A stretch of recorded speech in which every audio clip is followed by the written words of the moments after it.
ensonga z'amawulire zo weziri mpitirivu. Mu lutalo e Ukraine ensonga gye ziri, mu lutalo mu ddungu wano lwananda lw'e Gaza weeruli, kyokka n'olutalo mu ggwanga erya Sudaani era gye luli, n'okudduka duka munda mu ggwanga erya Tanzania wakiri bw'oba todduse misinde oddukira mu mwoyo. Kakati ebyo byonna gyebiri, naye katusookereze wano mpolampola. Oba abasajja bano abatalabaani okuva lwe bajja mu bukulembeze kiki ani gwe baasanga tewali amanyi, kubanga nabaabagwira buli lunaku abaleka bafumbya miyagi.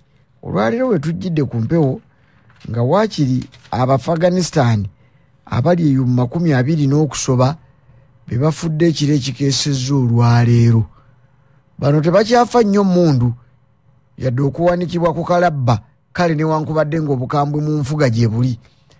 Naye ennaku zino ekyegunjulidde okubatta ye Mutenza ggulu, muyite Musisi. N'ekiro ekyayise olwaleero mwattu yabakutteko okukakkananga 20 emmere eyaabwe muntamu mwebadde efumbirwa zivuunikiddwa, tebakyaddamu kutaganya afumba. Kakati Mutenza ggulu abadde addukira ku misinde bw'ogipima ku minzaani ey'ebya Musisi magnitude 6.3 ng'ono atolontose miles 17 mu kitundu ekimanyiddwa nga Mazare Sharif, ze kilometers 206 okuva mu kibuga Kabul. Mwana wattu Musisi ayise eyo omita Mutenza ggulu, nkubuulidde nti ne kaakati bakyayaziirana. Abantu nga 5,000 basigadde tebalina we basaluba, ate ng'era mu abo bayitirivu nnyo nnyini kitala bali 5,200 ababuuse n'obwo balangulo. Ono Musisi ali mu ggwanga lino erya Afghanistan, kyokka n'ekibuga Kabul wetwogerera ne ku ssaawa eno kiri mu kibululu ekyabalongo, kubanga ng'oggyeko Mazare Sharif okuba nti ali walako miles 206 okuva e Kabul, naye bonna amasannyalaze ababagabirira amasannyalaze amawanga ag'okumulirwano okuli Uzbekistan ne Tajikistan emiti gigudde. Kakati kwe kulaba nti Musisi akosezza ebibuga ebyetoolodde awo n'akosesaamu n'ekibuga Kabul.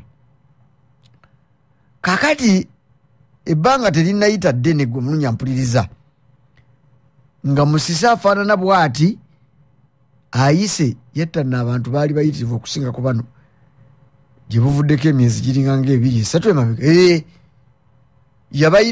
Yabayisaamu eggaali n'amala abakwatako, era ebintu bingi byayonoonika. Naye ekiyinza okutegeerekeka ku Musisi eyeegirisiza mu ggwanga erya Afghanistan awo, Afghanistan ono ali ku bunkenke, ku minkekeero gyennyini, era ali ku bwerinde, kubanga eggwanga lino erya Afghanistan awo weriyisiza weriri wewali emmengo ozimanyi azita emmengo,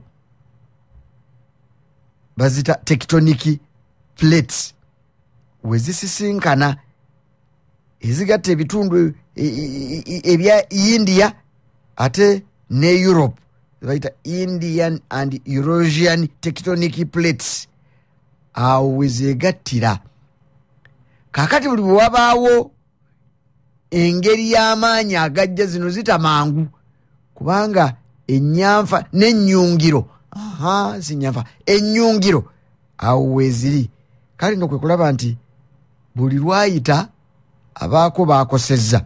Era njagala kukutegeeza nti n'abantu bano bennyini baagunjukira embeera eno bagimanyi nti bwebezze waakiri bandibaddeko kye bakola okwetaasa. N'olwaleero oba oli awo bandifudde bangi okufaanana ng'abaafa omulundi oguyise. Naye kakati olw'okuba ekimanyiire bwe kiba, emmese tetomera buziizi. Ne bano kasita bawulira nga waliwo ekinyeenya nga badduka badda ku nguudo, kubanga ebyaziyazi kwe baazimba bitegulukuka, amayumba ne gagwamu.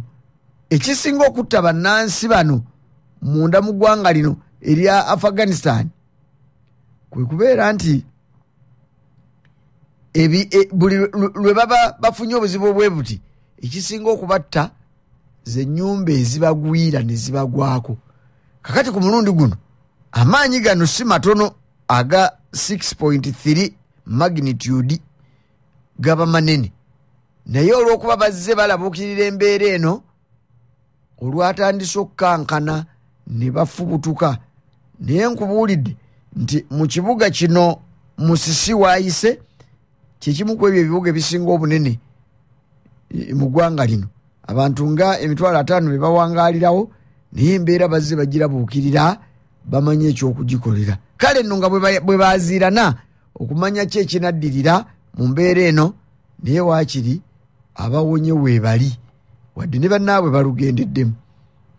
Onajjukira ensi eno yakava mu kulwanagana gye buvuddeko emabega katono, abaterebani ne bamala bezza ensi eno nga bagijja ku Bamerica. Abamerika abaali bazze gawanye mu mwaka gwa 2021, olwo nno nga bazze okuwenja obuseenene musajja mukulu Osama bin Laden eyali amaze okubakuba ewabi mu mwaka ogwo. Kakati ate ejjo ly'abalamu ziringa nga weeks 2, era babadde n'olutalo wakati waabwe n'eggwanga erya Pakistan ng'ekibalwanaganya nti Afghanistan eno ekulemberwa abaterebani eyina engeri gyeyambamu abayeekera abazoganya eggwanga erya Pakistan mundaawo. Kakati awo ne zivuga, bibadde ng'ebiweweeraweweeramu. Kakati laba oba bano babbande ku mulumbe oba mu ssabo tewali amanyi, naye waakiri kasita otegedde ebiri eyo munda mu ggwanga erya Afghanistan.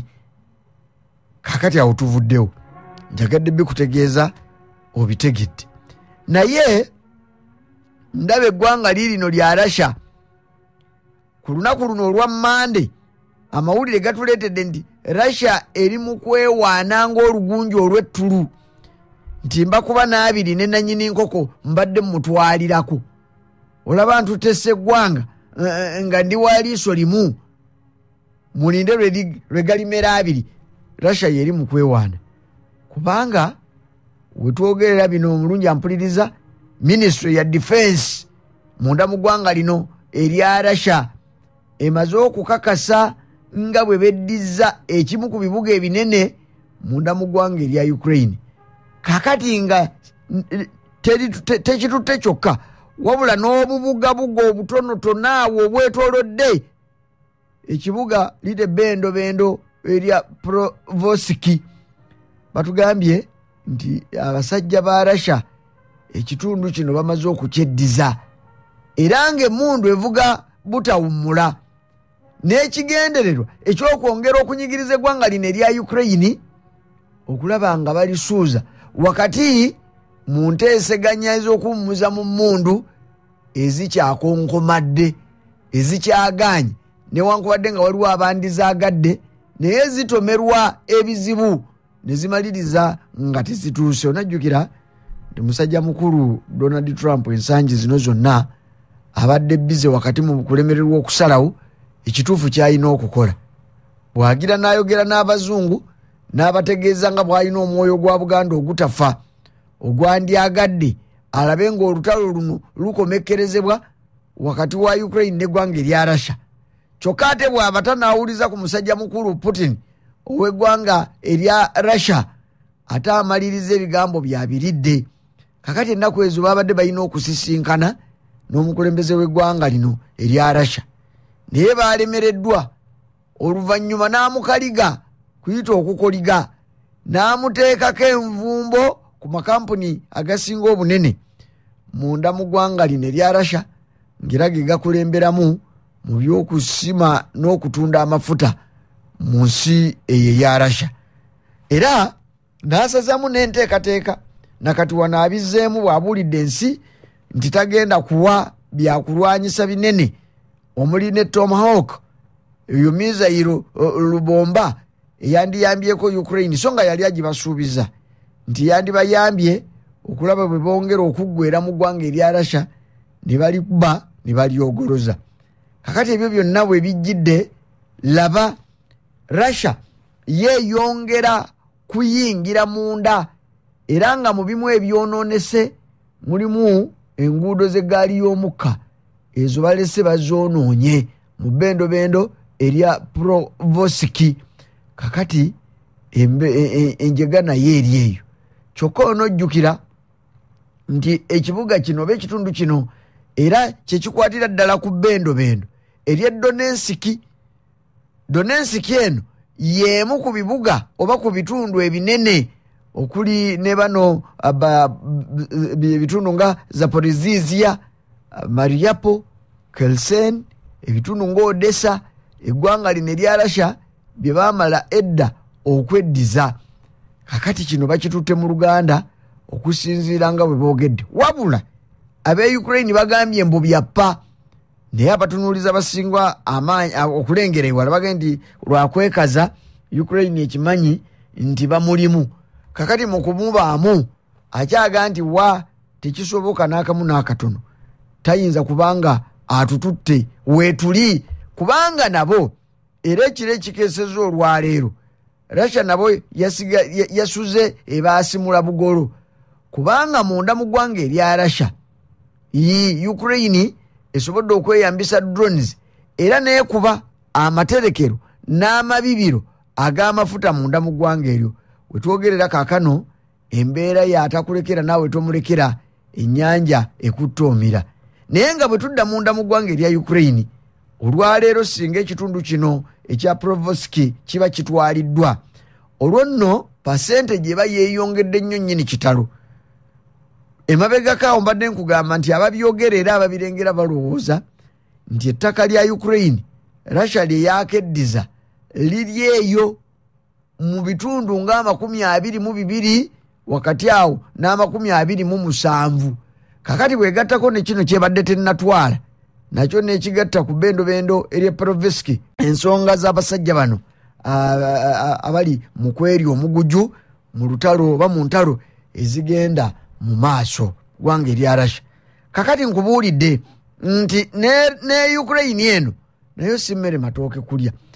Nakubuuliddeko nga Abangereza basazeewo okwongera okuwa ensimbi abasajja bano ab'e Ukraine, ensimbi zisobole okubasobozesa okugonjoola obuzibu buno. Bungereza nno ettumba erireega nnyo buli lwebanga eyagadde okubaako kyeyikolera kati eggwanga erya Russia emu ku mpalana eziriwo wakati mu mawanga empalana ya Russia n'eggwanga erya Bungereza. Tolaba nga Trump agira nabbirira ku bigere nattamu kaawo ku mu sipiidi gy'abajjiddemu, Bungereza ejjagawanye eyitawo buyisi. Kakati era balina ensimbi mudidi gwe bongedde ab'e Ukraine basobole okweyambayamba okusobola okukuba eggwanga lino erya Russia ewabi, naye nga nalyo libalimu. Naye ng'okubabeeramu bulagajjavu abazungu bwe bagamba nti buleeteddwa Amerika ono. Amerika alabika alina bye yeenoonyeza mu lutalo. Singa kibadde ekyo twandibadde tulaba ng'obulumbaganyi buno tebwandisobodde kubaawo obubaddewo ekiro ky'olwaleero. Zikyavuga era tujja kwongera okukubuulira kubanga tugoberera ebigenda mu maaso. Kale nze Samula John Paul Magembe.